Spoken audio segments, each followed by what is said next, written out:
बिस्मिल्लाहिर्रहमानिर्रहीम। अब हम डिस्कस करने लगे हैं work done by a gravitational field. Gravitational field क्या होती है? हमें पता है कि हमारी जो अर्थ है उसके अराउंड एक रीजन है जहाँ तक अर्थ जो है उसकी ग्रेविटेशनल फोर्स एक्ट करती है। उस रीजन को, जो वो लिमिट है जहाँ तक फोर्स एक्ट कर रही होती है, उस रीजन को, उस फील्ड को हम ग्रेविटेशनल फील्ड कहते हैं। ठीक है। अगर तो ऑब्जेक्ट जो ग्रेविटेशनल फील्ड की वजह से अगर कोई ऑब्जेक्ट मूव कर रहा है ग्रेविटेशनल फील्ड में, तो हम कहते हैं कि ग्रेविटेशनल फोर्स की वजह से वर्क डन हो रहा है। ठीक है। जैसे कि मैंने एक बॉल फेंका है ऊपर, तो सिर्फ इनिशियल थ्रो दिया मैंने, उसके बाद सिर्फ ग्रेविटेशनल फोर्स है जो उसके ऊपर वर्क डन कर रही है, उसको डाउनवर्ड लेकर आ रही है। ठीक है। तो उस दौरान हम कहते हैं कि ग्रेविटेशनल फोर्स जो है वो वर्क डन करिए, या this is the work done by gravitational force और ग्रेविटेशनल फील्ड। ठीक है।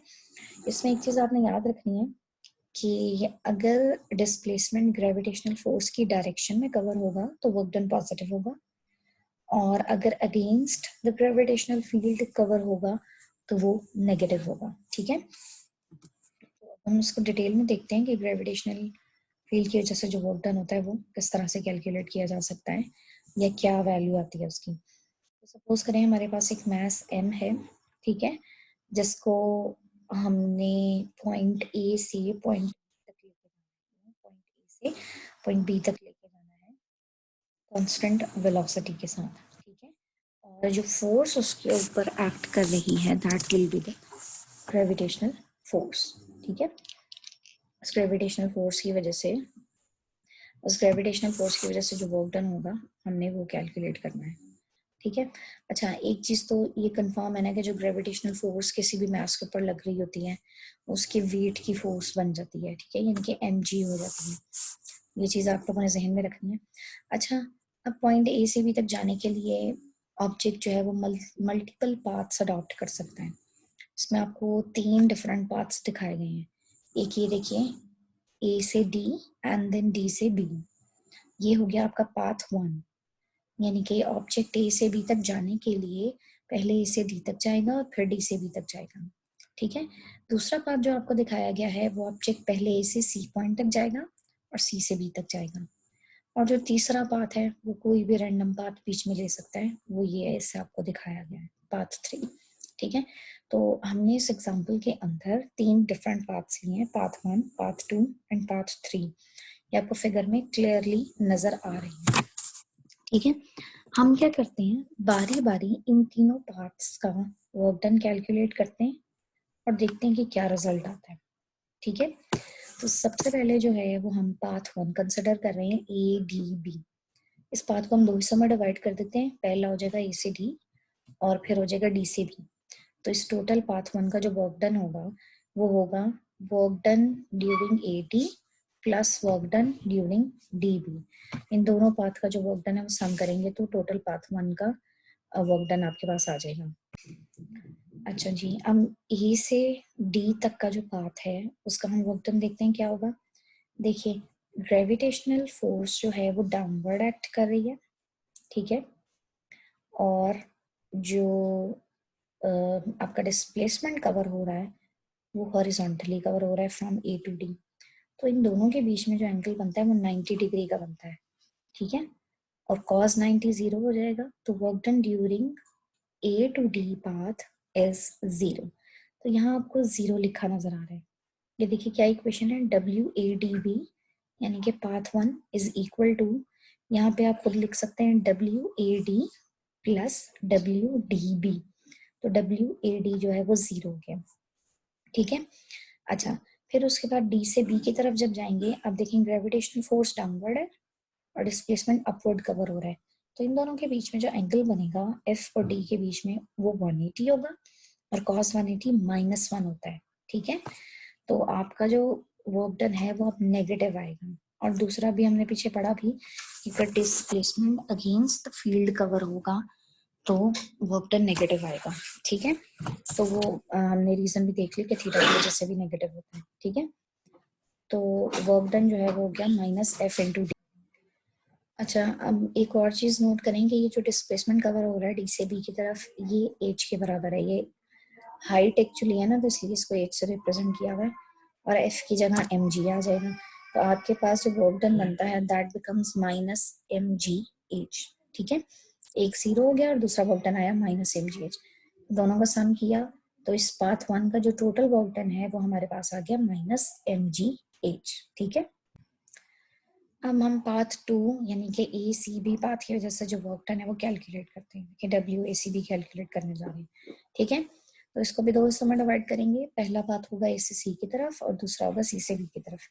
अब ए से सी में जो है वो भी अपवर्ड मोशन हो रही है। ठीक है, और ग्रेविटेशन फोर्स डाउनवर्ड है, तो 180 डिग्री का एंगल हो जाएगा। तो इसकी वजह से जो वर्क डन आएगा वो आ जाएगा माइनस एम जी एच, जैसे कि पहले आया था। ठीक है, फिर उसके बाद सी से बी की तरफ जब जा रहे हैं तो हॉरिजॉन्टली डिस्टेंस कवर हो रहा है आपका, और जो फोर्स है वो डाउनवर्ड है, तो 90 डिग्री का एंगल है। तो इस दौरान जो आपका वर्क डन है वो जीरो हो जाएगा। तो total A C B path का जो वर्क डन है that is minus M G H plus zero equals to minus M G H. तो पाथ वन और पाथ टू की वजह से जो वर्क डन हमारा आया है वो दोनों जो है वो माइनस एम जी एच है। ठीक है, अब हम डिस्कस कर लेते हैं पाथ थ्री को। अब पाथ थ्री आपको एक रैंडम पाथ नजर आ रहा है, एक कर्व्ड पाथ है। तो इसको हम करने के लिए क्या करेंगे, इसको उसी तरह स्टेप्स में डिवाइड कर लेंगे। ठीक है, जैसे ये देखें ये किया हुआ है, ये स्टेप हो गया, फिर ये सेकंड स्टेप हो गया, थर्ड एंड सो ऑन। तो हमने इसको छोटे छोटे स्टेप्स में डिवाइड कर लिया इस पाथ को। हर स्टेप का एक एक्स कंपोनेंट हो जाएगा, एक वाई कंपोनेंट हो जाएगा। ठीक है, हर स्टेप का एक्स कंपोनेंट और वाई कंपोनेंट हो जाएगा। ये देखिए आपको नजर आ रहा है, ये हमने ये टू जो है डेल्टा वाई टू जहाँ लिखा है इस पाथ को देखें, थोड़ा सा क्लियर है अगर ये जूम होता है। ये देखें, इसको हमने ये एक्स कंपोनेंट इसका बनाया इस पाथ का, और ये वाई कंपोनेंट बना लिया। ठीक है, वाई कंपोनेंट को डेल्टा वाई टू कह देंगे और एक्स कंपोनेंट को डेल्टा एक्स टू कह देंगे। ठीक है, और इस दौरान जो फोर्स हमारे पास लग रही होगी वो कांस्टेंट होगी। ठीक हो गया, तो ये हमने कर लिया। अच्छा, यहाँ पे एक बात नोट करें, जब हमने ये ए डी बी और ए सी बी कैलकुलेट किया था तो हमने देखा था कि जो हॉरिजॉन्टल पाथ्स हैं, हॉरिजॉन्टल पाथ में और फोर्स में 90 डिग्री का एंगल बन रहा था, तो हॉरिजॉन्टल पाथ की वजह से कोई वर्क डन नहीं था। बिल्कुल उसी तरह यहाँ पे होगा कि हॉरिजॉन्टल स्टेप्स की वजह से कोई वर्क डन नहीं होगा क्योंकि एंगल 90 डिग्री का बन रहा है। जो भी वर्क डन होगा वो सिर्फ वर्टिकल स्टेप्स की वजह से होगा।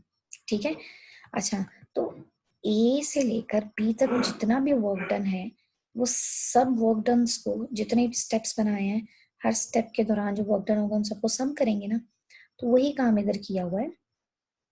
देखिए फर्स्ट पैच या फर्स्ट स्टेप का जो वर्क डन है वो हो जाएगा minus M G delta Y one.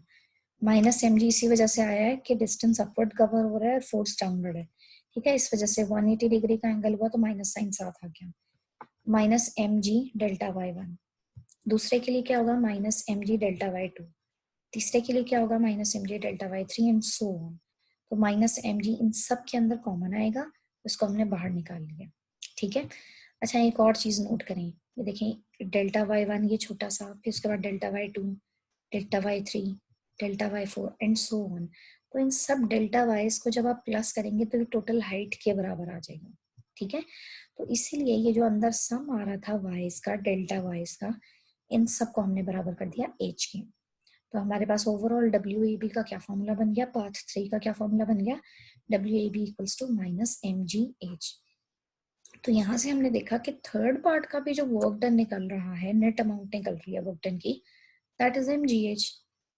तो यहाँ से हमने क्या कंक्लूड किया कि आप एक पॉइंट से दूसरे पॉइंट तक जाने के लिए जो पाथ मर्जी अडॉप्ट करें, वर्क डन की अमाउंट सेम रहती है। ठीक है, तो work done in earth's gravitational field is independent of the path followed. तो आप देख रहे हैं जो भी पाथ फॉलो किया एक जैसा वर्क डन ही आया ग्रेविटेशनल फील्ड के अंदर। तो इसका मतलब है वर्क डन पाथ पे डिपेंड नहीं कर रहा है। तो ये रिजल्ट हमारे सामने लिखा हुआ है कि work done in the earth's gravitational field is independent of the path followed. ठीक है, पाथ के ऊपर डिपेंड नहीं करेगा। इसके अलावा हम एक और चीज यहाँ से जज कर सकते हैं कि अगर हम क्लोज पाथ में वर्क डन कैलकुलेट करें, ठीक है, यानी कि हम पहले जाएं ए डी बी और फिर बी सी ए, यानी कि एक सर्कुलर पाथ में चलें। अगर हम ए से शुरू हुए हैं, ए पर ही दोबारा वापस आए, तो इस तरह जो वर्क डन होगा ना वो जीरो होगा। अब वो जीरो कैसे होगा, देखें, ए डी बी का जो वर्क डन निकाला था वो माइनस एम जी एच था, और ए सी बी का जो निकाला था वो भी माइनस एम जी एच था। तो जब हम बी सी ए करेंगे, ये पाथ रिवर्स हो जाएगा, तो ये माइनस एम जी एच जो है ये भी रिवर्स हो जाएगा, हो जाएगा प्लस एम जी एच। तो एम जी एच और माइनस एम जी एच दोनों जो है वो जीरो हो जाएंगे।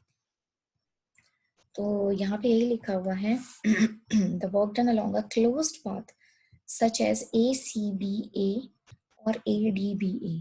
मैंने तो ये दोनों पाथ्स मिक्स कर दिए थे ना, उन्होंने इंडिविजुअली लिए हैं, यानी कि ए डी बी ए। तो उन्होंने इस पाथ 3 को 1 के साथ मिलाया है और पाथ 3 को 2 के साथ मिलाया है। मैंने 1 और 2 को कंबाइन करके आपको बताया था, जैसे मर्जी कर लें। तो क्लोज पाथ जो है उसके अंदर आपका वर्क डन जो है वो जीरो होगा बाय द ग्रेविटेशनल फील्ड। तो ये एक रिजल्ट और हमारे सामने लिखा है, the field in which the work done independent of the path followed or work done in a closed path be zero is called as conservative field। तो हम एक और कंजर्वेटिव फील्ड की डेफिनेशन करते हैं। एक नई डेफिनेशन हमने बनाई है कंजर्वेटिव फील्ड की, कि या तो वर्क डन जो है वो इंडिपेंडेंट हो पाथ के, या दूसरी डेफिनेशन क्या है कि क्लोज पाथ में वर्क डन जीरो हो। तो ये दोनों डेफिनेशंस जो हैं, अगर इनमें से कोई एक भी फुलफिल हो रही है तो हमारे पास जो फील्ड होगी वो कंजर्वेटिव फील्ड होगी। तो यहाँ से हम कह सकते हैं कि gravitational field is a conservative field. ठीक है। एक और चीज आपकी इंफॉर्मेशन के लिए है कि फ्रिक्शनल फोर्स जो है वो नॉन कंजर्वेटिव फोर्स होती है। नॉन कंजर्वेटिव फोर्स होने का मतलब है कि ये डेफिनेशंस जो हैं ये उसके ऊपर इम्प्लीमेंट नहीं होती हैं। Because if an object is moved over a rough surface between 2 points along different paths, the work done against the frictional force certainly depends on the path followed। ठीक है, हर पाथ की जो फ्रिक्शन होगी जाहिर है वो भी इफेक्ट करेगी वर्क डन को, तो वो पाथ के ऊपर डिपेंड करेगा।